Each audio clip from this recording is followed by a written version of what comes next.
Bismillahirrahmanirrahim. Assalamualaikum warahmatullahi wabarakatuh.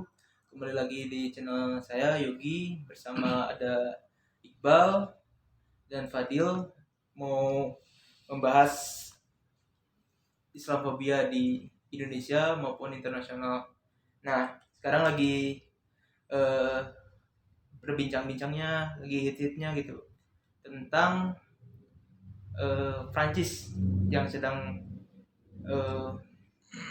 lagi hit-hitnya di sekarang. Nah,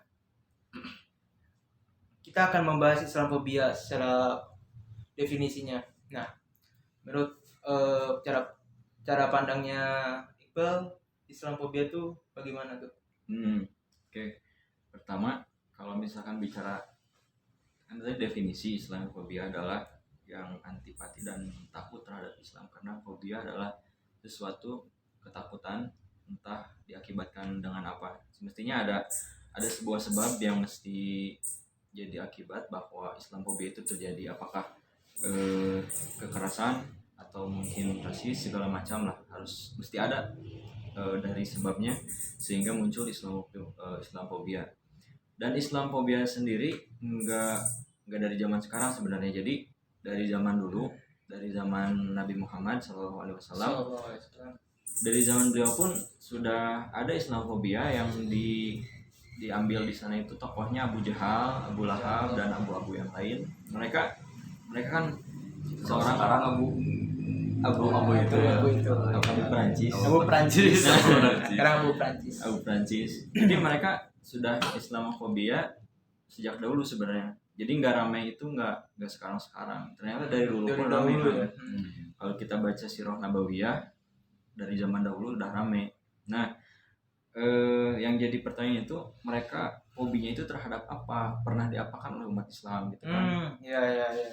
Sehingga ada penolakan atau mungkin yang kemarin rasisme yang begitu keras menghina Nabi Muhammad SAW gitu kan. Padahal Nabi Muhammad pun belum tahu urusan apa gitu kan. Iya kan. Nah, yang jadi pertanyaan itu, kenapa mereka sampai bisa fobia terhadap Islam? Apakah hanya karena sholatnya, apakah hanya karena baca Al-Qurannya, entah baca buku-buku Islam, atau mungkin ibadah-ibadah Islam yang lainnya seperti puasa, zakat, atau haji kan gitu.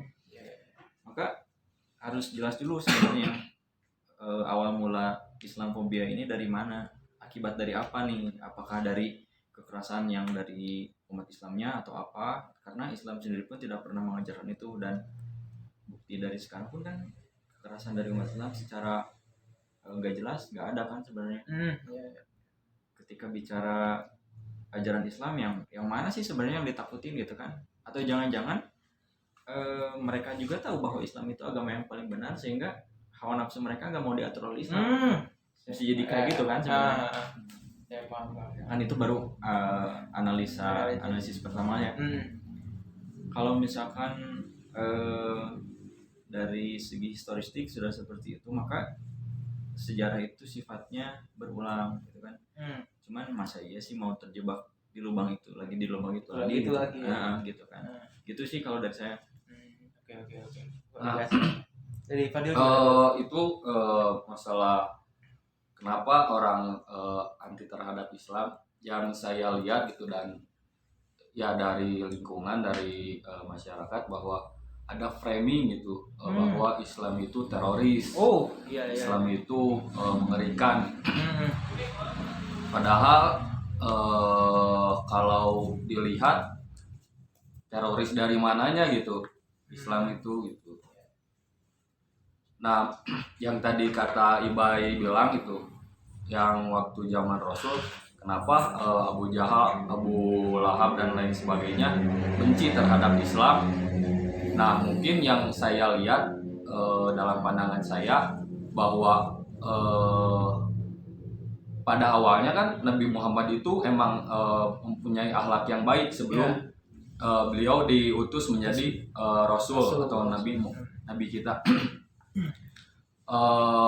Bahkan Nabi Muhammad itu diberi julukan Al-Amin, Amin ya. orang yang dipercaya. Percaya. Gitu. Nah, orang kafir Quraisy pada zaman itu kan awalnya emang menyukai sosok Nabi Muhammad ini sebelum menjadi rasul. Nah, kenapa ketika Nabi Muhammad telah diutus menjadi rasul, mereka menjadi tidak suka kepada Nabi Muhammad? Berarti ada hal yang harus kita perhatikan di sana. Nah, di sana Nabi Muhammad itu membawa agama baru pada saat itu, yaitu agama Islam. Agama Islam. Beliau menyampaikan kebenaran bahwa beliau telah diutus oleh Allah Subhanahu wa taala menjadi rasul gitu. Nah, ketika itu beliau menyampaikan kebenaran, dan di sanalah baru abu-abu yang tadi itu para kafir Quraisy jadi membenci, bahkan sampai ada rencana pembunuhan terhadap Rasul gitu. Nah, yang diperhatikan di sana berarti yang dibenci itu bukan Rasulnya gitu, bukan Nabi Muhammadnya, tapi agamanya. Tapi ya apa yang dibawa oleh Nabi Muhammad gitu. Benar. Kebenaran Islam gitu. Nah, berarti apa yang dipandang mereka tentang Islam gitu, sehingga mereka merubah pandangan mereka yang asalnya suka kepada Nabi Muhammad menjadi benci gitu. Kalau ditelusuri bahwa menurut saya ada mereka itu, jadi Islam itu membawa solusi gitu, mulai dari ekonomi, politik, dan lain sebagainya gitu, berbagai macam tentang kehidupan gitu. Jadi Islam itu bukan hanya tentang ritual aja gitu, hubungan sama Tuhan aja, tapi ada hubungan dengan manusia gitu. Jadi di sana itu mereka merasa terancam, wah ini ada sosok pemikiran ini nih yang mengurusi semua kehidupan gitu. Salah satunya tentang politik, tata cara beragama gitu. Nah, di sana mereka merasa was-was, terancam, takut tahta mereka itu jatuh gitu, karena ada pemikiran yang luar biasa gitu. Nah, mungkin karena itu, dan kenapa sekarang itu banyak Islamfobia, karena manusiawi lah, manusia mah punya hawa nafsu. Manusia mah punya hawa nafsu. Nah, Islam itu agama yang mengatur seluruh kehidupan, karena Islam ingin betul. Karena Islam itu ingin memanusiakan manusia gitu. Jadi ada mungkin mereka merasa ada hawa nafsu yang terkekang oleh aturan Islam, padahal Islam itu ingin memanusiakan manusia dengan aturan Tuhan gitu. Seperti itu sih. Itu dari segi sudut pandangnya dari Iqbal dan Dian ya tentang Islamfobia. Cuman cuman di sekarang tuh banyak para agama-agama Islam yang malah kebanyakan malah tidak peduli dengan apa yang terjadi gitu. Islamfobia ini gitu. Bahkan yang kita takutkan ketika ada suatu ancaman kepada Islam itu tersendiri, terus umatnya itu tidak peduli. Nah, yang saya takutkan itu. Nah, kenapa gitu bisa terjadi itu? Oke. Pertama, ketika misalkan timbul kepedulian itu karena adanya cinta. Ada cinta. Berarti harus melewati tentang beberapa pengalaman, ilmu pengetahuan ataupun dalam segi pendidikan kan sebenarnya. Nah, tapi kan segi pendidikan sudah banyak juga di kita tentang pendidikan agama Islam. Tapi kenapa masih kayak gini? Jangan-jangan sistem pendidikannya yang salah. Sistem pendidikan, ya kan? Karena idealnya umat Islam itu sistem pendidikannya menggunakan sistem pendidikan Al-Qur'an kurikulumnya. Betul ya. Sekarang kan gini aja sih logiknya. Zaman dahulu ilmu pengetahuan belum semaju pada zaman sekarang, ya kan? Belum sepesat zaman sekarang zaman dulu. Ya, beda sekali. Secara teknologi pun lebih Beda pesat jauh. zaman sekarang. Beda jauh sekali. Tapi kenapa orang-orang terdahulu lebih berkualitas ketimbang orang sekarang? Oh, Ya kan gitu. ya. Jadi kita bisa balik ke sejarah bahwa orang-orang terdahulu menggunakan kurikulumnya untuk pendidikan adalah Al-Quran dan Sunnah gitu kan. Malah kita jauhkan ya. Iya. Okay. Bahkan sekarang kalau misalkan ketika ngaji dianggapnya itu seolah-olah kuno segala macam lah, stigmatisasi akan hal itu menjadi sebuah frame yang negatif. Jadi negatif kan. Jadi seolah kalau misalkan ngaji itu bawaannya kuno, orang tua, terus kalau misalkan ke masjid gak gaul segala macam, bawaannya bahwa kalau berislam itu mesti kaku gitu. Hanya sekedarnya, Ya. hanya sekedarannya aja ya. Nah, jadi kalau misalkan kita ke masjid meski pakai baju koko segala macam, pakai peci, sorban segala macam, jadi frame itu kesana gitu. Kaku kan gitu maksudnya. Kalau dengan style seperti ini pun, atau misalnya kayak teman-teman pakai pun itu sah-sah aja sebenarnya gitu kan. Karena Islam sangat fleksibel dan sangat relevan dengan setiap zaman yang ada gitu kan. Setiap zaman yang kita lalui, Islam sangat relevan dari dulu sampai sekarang. Nah, terus ketika misalkan ada umat yang sampai tidak peduli, yang pertama bisa dianalisis bahwa satu, pendidikannya salah, sistem pendidikan salah. Yang kedua, pemikiran yang dibawa oleh para pendidiknya. Jadi kan kebanyakan mengajarkan liberal gitu kan, sekuler gitu kan. Padahal kan sekuler awal-awal itu di abad ke 1918 kalau nggak salah. Jadi awal abad segitu karena pemberontakan terhadap doktrin agama di Eropa pada masa itu. Sampai Martin Luther itu membuat 95 tesis untuk membantah bahwa agama itu tidak mesti dibawa kepada negara. Ya. Dipisahkan ya. Jadi 95 tesis itu. Berarti kan itu bukan produk orang Islam kan sebenarnya. Ya. Tapi dipakai gitu ya. Ya itu bukan produk orang Islam, tapi kenapa dikonsumsinya kebanyakan oleh orang Islam gitu. Khususnya di Indonesia. Ya. Kalau misalkan tapi kan dengan cara itu manusia bisa maju kan gitu. Ya siapa dulu manusianya gitu kan. Kalau orang barat ya justru ia maju, lihat dulu agamanya apa gitu kan. Rasul kita kan udah memberi contoh, udah memberi satu implementasi kehidupan supaya menjadi tuntunan buat kita nih. Misalkan cara berkeluarga, cara berteman, terus cara berjual beli, cara berpendidikan, sampai cara konsep kehidupan yang lain udah diajarkan sebenarnya kan. Ya benar. Cuman itu semua nggak dipakai, itu disimpan sampai berdebu, entah berkarat gitu kan. Yang dipakai malah bukan produk orang Islam, yang dikonsumsi oleh orang Islam gitu kan. Kayak gini, obat yang tidak mestinya dikonsumsi terus dikonsumsi, kira-kira apa yang terjadi? Rusak kan tubuh gitu kan. Sekarang itu tubuh umat Islam itu sedang rusak gitu kan, karena mengkonsumsi apa yang tidak dibutuhkan oleh tubuh kan. Oleh tubuhnya tidak dibutuhkan gitu kan. Mestinya mengkonsumsi apa yang dibutuhkan oleh tubuhnya. Sehingga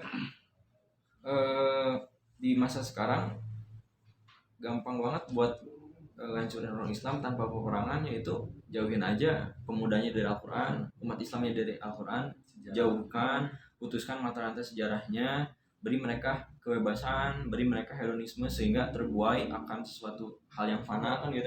Sehingga ketika untuk berpikir kritis pun mereka enggan gitu. Mereka malah sentimen ketimbang mengedepankan argumen. Kan itu sebenarnya terjadi jika ingin menganalisa tentang itu kan gitu. Ya. Oke. Lingkungan juga ngaruh berarti.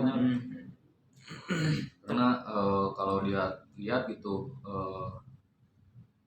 sistem pemikiran sekuler itu sudah meluas gitu, bahwa agama ya agama gitu, kehidupan Ya, gitu, masing-masing gitu. Agama itu menjadi rahasia pribadi, padahal kan cuma individual ya. Iya, individual gitu. Padahal Islam kan enggak hanya tentang spiritual, ada hubungan dengan sesama manusianya juga. Unik juga ya. Tapi sekarang lagi bumi-buminya tentang Prancis ya. Apakah hanya boikot saja yang kita lakukan sebagai umat muslim, atau gimana tuh tentang Presiden Prancis menghina Rasul kita, panutan kita gitu? Hanya sekedar boikot atau gimana menurut Iqbal dan Fadil itu? Oke. Untuk mengecam gitu. Yang pertama, ketika misalkan pemboikotan kan itu membuat suatu perlawanan bagi kita kan sebenarnya. Karena kekuatan lagi sih yang sekarang dipunyai oleh umat Islam kan, kita boikot rame-rame tentang produk Prancis segala macam. Cuman kita juga meski berpikir solutif, selain daripada pemboikotan itu, ayo dong kita kembali bareng-bareng pakai kurikulum Al-Quran itu di tempat pendidikan kita, supaya ketika misalkan itu terboikot segala macam, terus yang bersangkutan misalkan minta maaf kepada umat muslim dunia, ketika sudah minta maaf kan otomatis bahwa kita itu pemuda-pemudanya sudah teredukasi bahwa Al-Quran dan Sunnah itu penting dalam kehidupan dan dijadikan konsep kehidupan, sehingga dalam sistem pendidikan pun akan menggunakan Al-Quran dan Sunnah. Oke, kembali lagi ke situ lagi. Ya karena kan itu jadi akar masalahnya di Iya, situ sebenarnya. betul. Kita nggak perlu menyalahkan banyak pihak ini pihak itu segala macam. Kita tengok dulu diri sendiri lah. Apakah di tubuh umat muslimnya sendiri, apakah Islam sudah apakah Al-Quran sudah diterapkan dalam konsep kehidupan minimal tentang riba segala macam. Kan bertentangan dengan ajaran Islam sendiri itu kan. Sebenarnya kalau misalkan diedukasi tentang ini pun sudah membuat syiar produk Prancis segala macam lewat sebenarnya. Oh iya. Kalau misalkan tentang riba diedukasi segala macam, tentang zina segala macam. Kemana-mana itu. Kan, gitu. Apalagi nanti Al-Quran bicara yang lebih komprehensif lagi, bicara tentang lebih inti lagi. Tata kehidupan manusia mesti gimana gitu kan. Karena Al-Quran tidak bertentangan dengan fitrah manusia, tidak bertentangan. Manusia memiliki fitrah tentang syahwat biologis. Al-Quran menyuruh apa? Nikah, ya kan gitu, tidak bertentangan kan? Manusia mempunyai akal, sehingga akalnya mesti dipenuhi nutrisinya oleh ilmu, maka iqra bismi rabbikal ladzi khalaq, kan gitu. Bahkan di hadis tentang thalabul ilmi banyak, babul ilmi kan banyak tentang bab ilmu. Maka ketika Al-Quran dan As-Sunnah diterapkan, maka tidak akan bertentangan dengan fitrah manusia.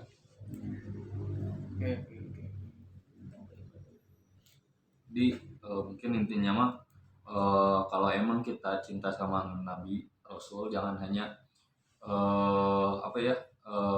marah saja kita ketika dihina. Emang wajib kita, emang manusiawi karena kita punya kecintaan terhadap Nabi, dan sebagai manusia pasti punya hawa nafsu gitu. Marah itu udah emang seharusnya gitu, karena ada rasa kecintaan. Tapi di sisi lain, ketika kita emang cinta terhadap Nabi Muhammad gitu, ya jalani sunnah dan apa yang telah diajarkan oleh Nabi Muhammad gitu. Bukan hanya sekedar kita sekarang teriak-teriak boikot, tapi kitanya sendiri juga tidak membuktikan kecintaannya, tidak meniru apa yang Rasul ajarkan gitu. Dan ini sebenarnya kalau misalkan mengaku cinta pada Nabi Muhammad kan tidak hanya memboikot segala macam tadi disebutkan kan, mestinya belajar juga dong sejarahnya tentang sirah nabawiyah segala macam. Pelajari dong sejarahnya seperti apa, pelajari dulu dong cara Nabi mengurusi sosial seperti apa, memanusiakan manusia seperti apa. Karena yang berjuang untuk hak asasi manusia pada masa itu hanya Nabi Muhammad seorang. Yang memperjuangkan hak asasi manusia di abad ke-7 hanya Nabi Muhammad. Karena kita bisa lihat secara historis pun pada masa itu orang Arab sendiri enggak mempunyai anak perempuan, sehingga dikubur hidup-hidup segala macam kan. Sangat luar biasa biadab kan. Raja-raja pada masa itu sangat luar biasa kejam gitu kan. Sehingga jika tidak sesuai dengan keinginannya, ya maka bertaruhnya nyawa kan. Maka yang berjuang tentang hak asasi manusia pada masa itu hanya Nabi Muhammad di abad ke-7 itu. Maka kalau misalkan merasa cinta pada Nabi Muhammad, maka ayo dong kita pelajari juga sejarahnya. Ayo dong kita baca juga bareng-bareng sejarahnya. Kita kaji bareng-bareng sejarahnya seperti apa sih Nabi Muhammad pada masa itu memperjuangkan apa sih, dan kenapa sih orang-orang di masa itu sampai benci kepada Nabi Muhammad setelah Nabi Muhammad diutus menjadi nabi. Apa sih yang dibenci dari Nabi Muhammad? Karena sebelumnya pada masa itu Nabi Muhammad dicintai oleh orang Quraisy pada masa itu. Di Mekah dia sangat dicintai kan.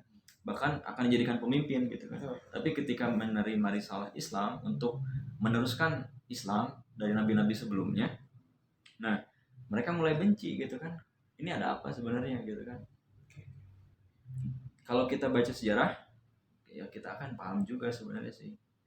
Ya masalahnya itu kita nggak mau kembali baca sejarah, kita jauh dari Qurannya gitu kan, sistem pendidikannya udah ngawur, segala macam, dan produk yang bukan orang Islam ciptakan dikonsumsi oleh umat Islam. Iya, jadi kan kacau gitu. Oke. Nah, ada yang yang unik di sini tentang Islam terus yang disalahkan.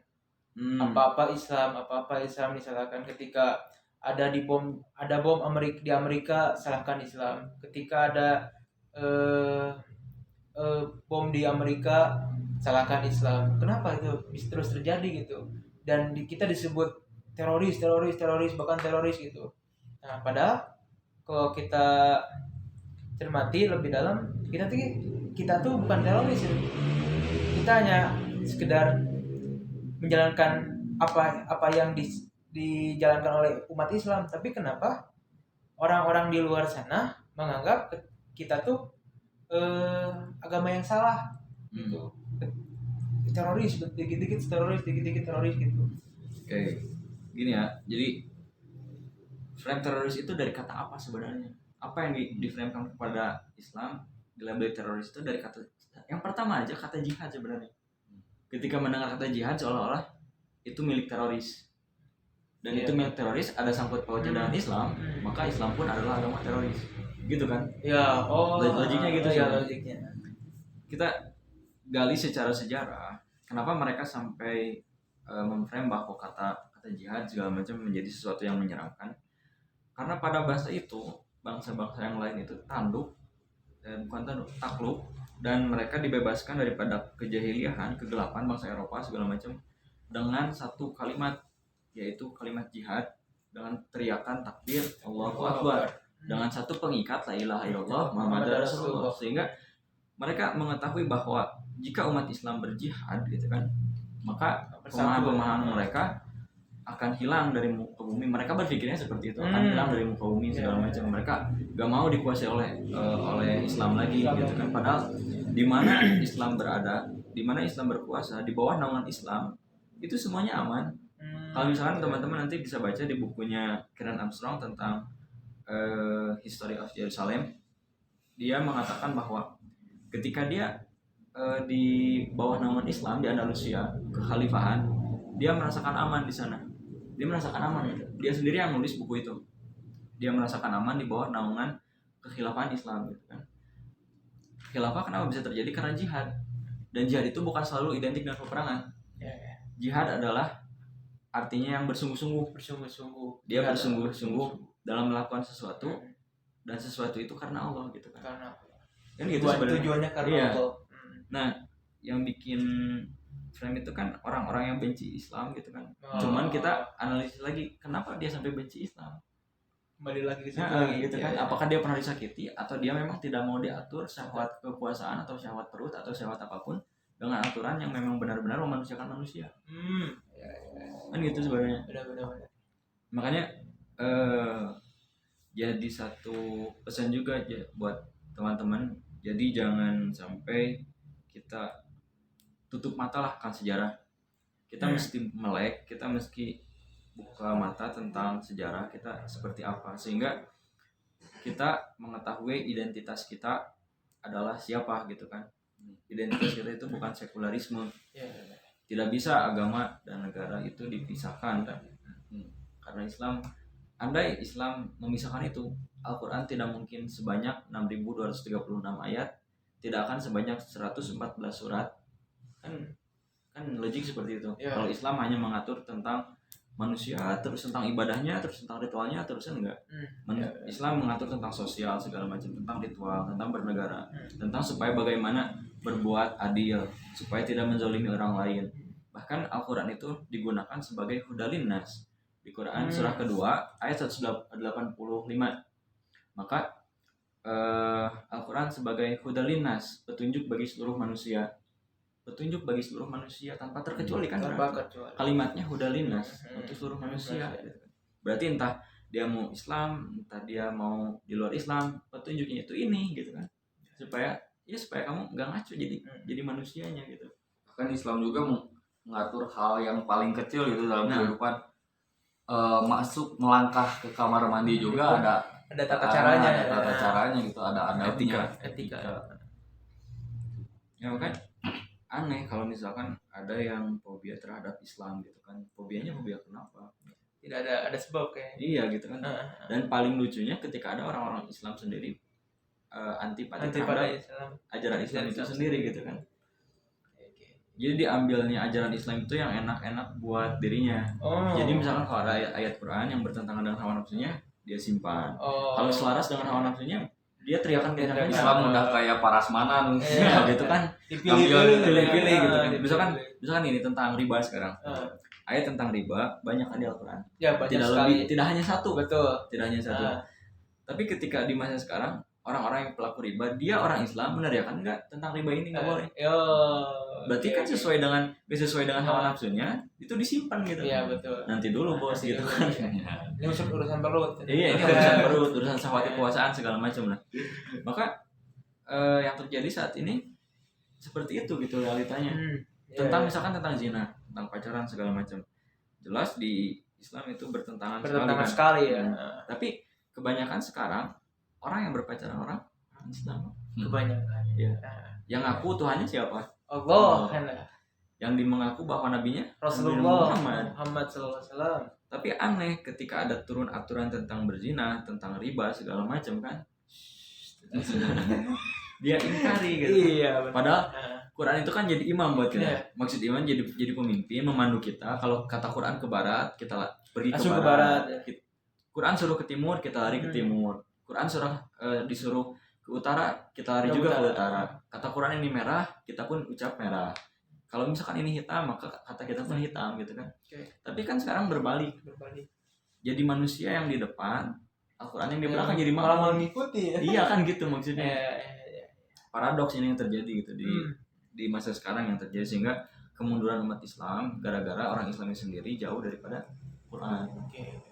Andai orang-orang Islam melek akan sejarah, orang-orang Islam nggak fobia terhadap Islamnya sendiri karena pengetahuan tentang Islamnya, dia tekuni terus, kepo misalkan akan Islamnya nih, dia terus belajar, oh Islam ternyata seperti ini, seperti ini gitu kan. Jadi nggak akan ada kekacauan seperti yang sekarang terjadi. Islam kacau segala macam ya karena orang-orang Islamnya sendiri melepaskan Quran dari kehidupannya, interaksi dengan Qurannya entah mungkin berapa kali dalam sehari atau seminggu kan gitu. Karena intensitasnya kalau misalkan sering interaksi dengan Quran, komunikasi dengan Quran gitu kan, ya automatically bahwa kehidupannya itu akan jauh lebih baik dan jauh lebih bermanfaat. Maka tercapailah yang di situ dinamakan Islam rahmatan lil alamin. Luar biasa ya penjelasannya. Yang ada juga di lingkungan gitu, bahwa kenapa umat Islamnya sendiri terkadang sering diam gitu untuk bersuara atau menyebarkan mendakwakan menyampaikan agama Islam gitu. Karena yang saya lihat itu ada framing Islam ekstremis gitu. Jadi ketika kita gitu mau mengungkapkan kebenaran apa yang kita tahu gitu, jadi dicap di framing si eta mah Islamna ekstrim gitu. Si eta mah Islamna terlalu berlebihan gitu. Padahal beragama biasa aja gitu. Mungkin karena ada framing itu juga kenapa umat Islam diam gitu.